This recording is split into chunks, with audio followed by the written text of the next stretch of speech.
Welcome to the realm of intoxicating flavors and head-banging beer reviews. What's up, everybody? It's the Ginger Yeti, and I'm checking in from the road. Sitting here in a hotel in Bethel Park, Pennsylvania. It's getting close to bus call, but I figured I'd have another beer before I go. And what I have for you today is a beer that if you follow A Beer a Day with TK, you know that he would absolutely love. I should have bought a second one and sent it to him. But anyways, this is the Watermelon Warhead Imperial Sour from Dead Frog Brewing out of Langley, BC. There's the can there. Dead Frog Brewing was established in 2017 and originally called Backwoods Brewing, although I've never heard of either one of these breweries till just now. I picked this up in Revelstoke at the little hotel beer and liquor store. I don't remember what I paid for it, but again, I bought like 3-4 beers from that place and spent less than 20 Canadian. So I'm sure this is really cheap. Now on the can here, it says 473 milliliter extra strong beer, 9% alcohol. Ooh, 9% alcohol, damn. On the back, it says Watermelon Warhead Imperial Sour. A gloriously powerful brew exploding with pure sour joy and packed with flavors of fresh watermelon and lemon. Just like the raspberry warhead and the OG warhead before it, this brew miraculously balances refreshing fruit flavor with so very much sour. We challenge you once again to finish a pint without shedding a tear, whether it's a tear of joy or in mourning of your taste buds. We salute you. Wow, that is definitely a challenge. I remember the Warheads candies as a kid being super sour. And a couple of years ago, there was another brewery, I think it was a brewery out of New York maybe, who did a series of Warhead beers. I was all excited to try them. Got a hold of a couple, and they were very disappointing. They were not sour at all. I just wasn't happy with them.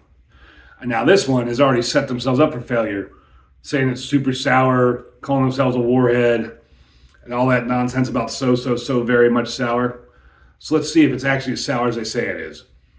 On Untapped, this gets a 3.76, but there were only 53 check-ins. Beer Advocate, obviously there was nothing. I'm guessing this is going to pour out like a pinkish color. Using my iconic plastic cup that I'm about to spill everywhere. Man, I am not stable enough or sturdy enough to do this. See if I can get it. That is a big mushroom head of foam. And somehow I have not spilled that yet. Like I expected, that is like a, I don't know if you can see that in this terrible hotel lighting. There's a reddish pinkish color. I mean, maybe it's on the SRMs. Maybe I could give it like a 16, but I don't know if that's really on the SRMs. Can't really see through that. There is this weird pinkish tannish head that somehow did not overflow the little plastic cup. And the whole time I'm talking, I'm getting like a candy warhead sour kind of smell coming off this. I mean, it's like candy watermelon smell as I'm just talking. So let's get a nose on her.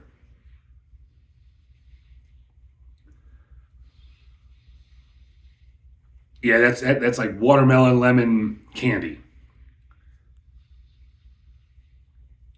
It smells like a sour candy, but when I have a good sour or a good Flanders, when I smell them, they make my mouth water. This isn't doing that yet. But that smells sugary. If that makes sense.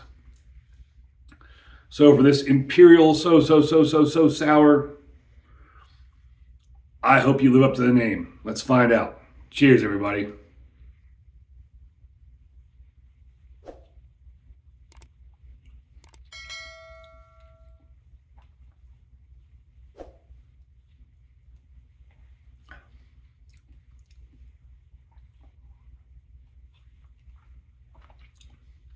It is watermelon. You do get some lime. It's interesting because you do get that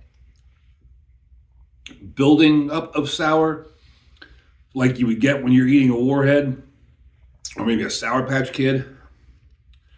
But with all the hype on the can, this isn't very sour. I've had a lot stronger sours than this. You don't notice the 9%. It's got an excellent flavor, but it's just not that sour. It does taste, like I said, tastes like watermelon and lemon juice combined, mixed with like some sugar, like a sugary watermelon lemon candy. And it is got some sourness to it. But this isn't crazy. I mean, I've had way more sour beers than this. It hides the alcohol well at 9%. You don't detect it.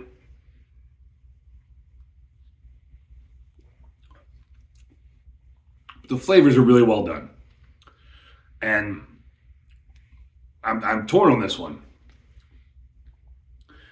If they had left out all the hype on the back of the can about how sour it was, I would give this 2 big horns up because it's a really nice, flavorful beer. But with all that hype, I almost want to give it a let it play. But the flavors are really good. I mean, it is a really tasty beer. It's just not this super sour thing that they're trying to make it out to be. And it's not crazy sour like what I remember from Warheads. So, because the flavors are nice, it's well done. It is a sour, like it says it is. It does hit all the marks as far as the description, other than it's not crazy sour, but it is sour. So I will give it a horns up overall. It's a very well done beer. I'd like to try some of the other beers from Dead Frog Brewery. But I want to say, if you're going to make a sour and hype it up like that, make sure it's like mouth puckering, crazy, crazy sour, like tear jerking sour. This is just kind of the average level of sour. But with that being said, I hope you don't think that my video is just an average level of a video. If you like it, please hit that like, that subscribe, and as always, embrace the adventure.